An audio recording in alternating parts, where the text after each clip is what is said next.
Primero hablaré sobre las estructuras del cerebro. La corteza cerebral es una capa densa de cuerpos neuronales que revisten la superficie externa de los hemisferios cerebrales. El cerebro tiene tres estructuras: prosencéfalo, que tiene el telencéfalo y el diencéfalo. Luego tenemos el mesencéfalo, donde se encuentra el tectum, el tegmento, la sustancia negra y las vías nerviosas. Y por último, el romencéfalo, que tiene el bulbo raquídeo, el cerebelo y el puente, que más adelante serán explicados. Las neuronas son la célula nerviosa. Representa la unidad básica tanto en términos de estructura, alimentación y función del tejido nervioso. Son altamente especializadas, encargadas de transmitir impulsos electroquímicos a través del cuerpo para regular, modular e integrar las funciones de los distintos tejidos corporales. Sus partes son el soma, que alberga el núcleo y otros orgánulos dentro de su membrana citoplasmática, el axón, que es una porción de soma con terminaciones, y las dendritas, que reciben el impulso nervioso y le envían al cuerpo de la neurona. Las neuronas se comunican a través de la sinapsis, y esta tiene dos tipos. En la sinapsis química, la neurona que envía el mensaje sintetiza un neurotransmisor en su soma. Este es transportado por el axón y liberado en el espacio entre la terminación axonal y la membrana receptora. Este espacio se denomina hendidura sináptica. También está la sinapsis eléctrica, que es la transmisión directa de corriente eléctrica a través de uniones llamadas uniones gap. Son menos comunes que las sinapsis químicas. Están en el corazón, el sistema nervioso periférico y algunas áreas del cerebro. El sistema nervioso central está conformado por el cerebro y la médula espinal, los cuales se desempeñan como el centro del procesamiento, puesto que son indispensables para todo el sistema nervioso y controlan todas las funciones del cuerpo. Entre estas están el crecimiento y desarrollo del cerebro, los sentidos como el tacto o la audición, la percepción, que es el proceso mental de interpretar la información sensorial, pensamientos y emociones, aprendizaje y memoria, movimiento, equilibrio y coordinación, sueño y estrés y la respuesta del cuerpo al estrés, la respiración y los latidos, temperatura corporal, hambre, sed, entre otros. También guía las actividades diarias como despertar, las actividades automáticas como respirar y los procesos complejos como pensar, leer, recordar y sentir emociones. El cerebro controla los movimientos voluntarios como el habla, la inteligencia, la memoria, las emociones y procesa la información que recibe a través de los sentidos, mientras que la médula espinal conecta el cerebro con los nervios. Esto permite que el cerebro envíe mensajes a todo el cuerpo. Bueno, ahora vamos con algunas partes que conforman el sistema nervioso central. Está el encéfalo, que es el órgano más importante que controla el pensamiento, la memoria, las destrezas motrices y todo proceso que regula nuestro cuerpo. También está el cerebelo, que procesa información proveniente de otras áreas del cerebro, de la médula espinal y los receptores sensoriales con el fin de indicar el tiempo exacto para realizar movimientos coordinados y suaves del sistema muscular esquelético. También está el tronco encefálico, que transmite señales entre el encéfalo y la médula espinal y maneja las funciones involuntarias básicas.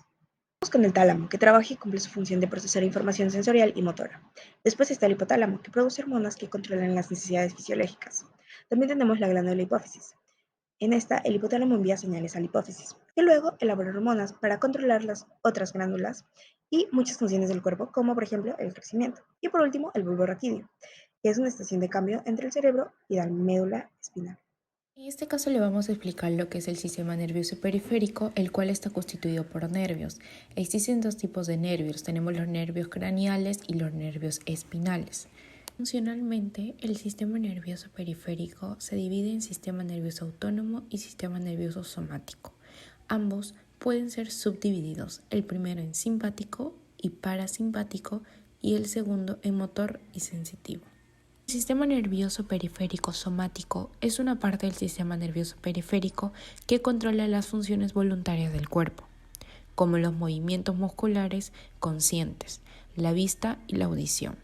Este está compuesto por nervios que transmiten información sensorial desde los órganos sensoriales al sistema nervioso central y nervios que transmiten información motora hasta los músculos esqueléticos, lo que permite la realización de movimientos y acciones voluntarias. Dentro del sistema nervioso periférico somático tenemos los nervios craneales, que inervan principalmente estructuras anatómicas de la cabeza y el cuello. La excepción a la regla la constituye el nervio vago, el cual además inerva varias vísceras torácicas y abdominales. Estos se originan a partir de núcleos específicos ubicados en el encéfalo. Además se clasifican en 3 grupos según el tipo de información que llevan sus fibras: sensitivos, motores y mixtos. Después tenemos los nervios espinales, de los cuales tenemos 31 pares en total: 8 cervicales, 12 torácicos, 5 lumbrares, 5 sacros y 1 coxígeo. Su numeración se relaciona con los niveles vertebrales. Los nervios cervicales se nombran según la vértebra ubicada inmediatamente bajo ellos. Los demás se nombran según la vértebra inmediata superior a ellos. El sistema nervioso periférico autónomo es un sistema involuntario, es decir, no poseemos control consciente sobre él. También es responsable de la inervación sensitiva y motora al músculo liso, vasos sanguíneos, glándulas y órganos internos. Como tal, proporciona una regulación coordinada de las funciones glandulares y viscerales, jugando un rol en la mantención de la homeostasis. Este posee 2 divisiones principales: simpática y parasimpática.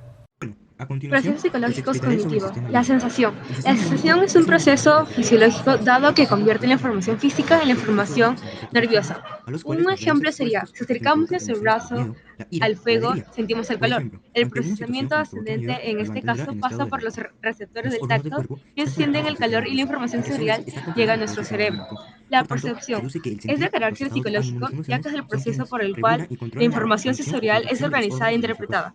A El continuación, ejemplo también les sería, explicaré una los vez ya beneficios del hemos sistema límbico. experimentado con el Las fuego amígdalas y nos cerebrales hemos quemado, están situadas cada al vez lado que de cada percibimos el hipocampo fuego y por lo tanto tendemos hay una a en cada tomar uno de los precauciones hemisferios del para cerebro. evitar Su papel quemarnos. está En este relacionado con la caso, respuesta emocional aprendida el y las habernos consecuencias quemado percepciones. antes Por influye en ejemplo, nuestra el miedo a percepción. una serpiente y por lo tanto están Atención y involucradas con el concentración. La aprendizaje atención es emocional el y proceso por lo cual mental tienen cuya un rol importante en función el sistema límbico. primordial es El controlar y hipocampo. orientar a la El hipocampo actividad tiene una función muy consciente importante en los del procesos organismo mentales hacia relacionados con estímulos la memoria y el relevantes. aprendizaje, Existen tanto dos para la factores, memorización de internos, experiencias e informaciones exactas endógenos como y en la recuperación de factores recuerdos. externos, La corteza exógenos. cingulada es una parte La muy importante del cerebro concentración es humano. la Su rol capacidad está para situada fijar en la los dos atención hemisferios sobre un cerebrales y se estímulo encarga de e establecer la impide que conexión entren entre el sistema elementos límbico ajenos y el hacia ello. neocórtex. Es Para esencial explicar con para el más detalle, les voy a dar aprendizaje. un ejemplo.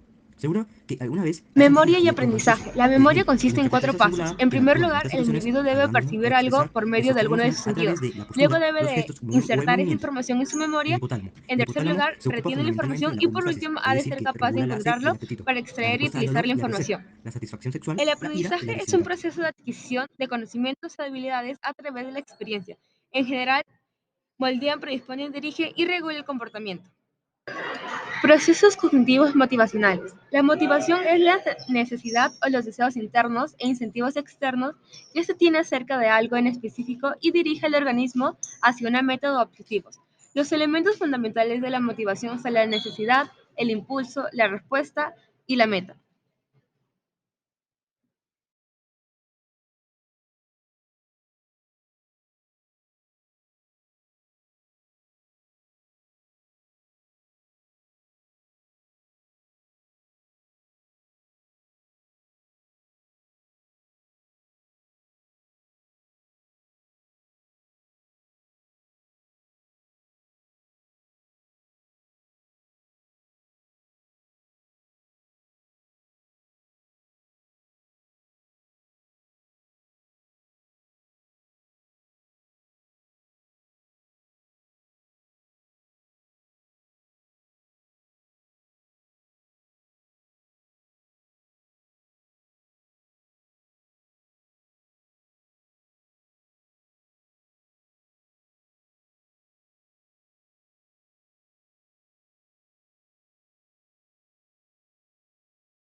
Bien, ahora los procesos efectivos. Son reacciones psicológicos íntimos del individuo frente a los hechos y las circunstancias que lo rodean. Es la manifestación de los estados de ánimo, una forma de comportamiento instintivo. Las emociones son respuestas neuroquímicas y hormonales. Aumentan el flujo sanguíneo y el ritmo cardíaco. Condicionan nuestras acciones. Son subjetivas, llegan de manera intempestiva y son estacionales por corto tiempo. También afectan nuestros pensamientos y estado de ánimo. Surgen cuando hacemos una valoración mental. También puede ser de manera interna, con recuerdos e imaginación. Sus funciones son que son adaptativas, motivadoras, informativas y sociales. Las emociones llevan un proceso el cual consiste en lo siguiente. 1. Aparición de un estímulo. Una mala noticia. 2. Percepción del estímulo. Sorpresivamente. 3. Evaluación y valoración. Asombrada. 4. Experiencia emocional. Tristeza. 5. Respuesta fisiológica. Ritmo cardíaco acelerado. 6. Expresión emocional. Llorar. 7. Conducta intencional. Quedarse inmóvil. Los sentimientos son experiencias subjetivas y conscientes que surgen a partir de la interpretación y evaluación cognitiva de las emociones. Los sentimientos son más duraderos y complejos que las emociones. Representan la experiencia emocional personal y están influenciados por las creencias, valores, experiencias pasadas y el contexto social. Los sentimientos tienen el resultado de la reflexión y la atribución de los significados de las emociones. Tienen su origen en el lóbulo frontal. También está la afectividad. Esta se refiere a la capacidad de una persona para responder a estímulos, ya sean internos o externos, a través de sentimientos y emociones. Es la forma en que una persona experimenta y reacciona emocionalmente ante diferentes situaciones o estímulos. La afectividad implica la capacidad de experimentar y expresar una amplia gama de emociones y sentimientos en respuesta a eventos y circunstancias de la vida. La inteligencia emocional se refiere a la capacidad de reconocer, comprender y manejar nuestras propias emociones y las emociones de los demás de manera efectiva. Implica la habilidad de percibir y expresar las emociones de manera adecuada, utilizar las emociones para facilitar el pensamiento y la toma de decisiones, comprender y analizar las emociones y regular las emociones de manera saludable y constructiva.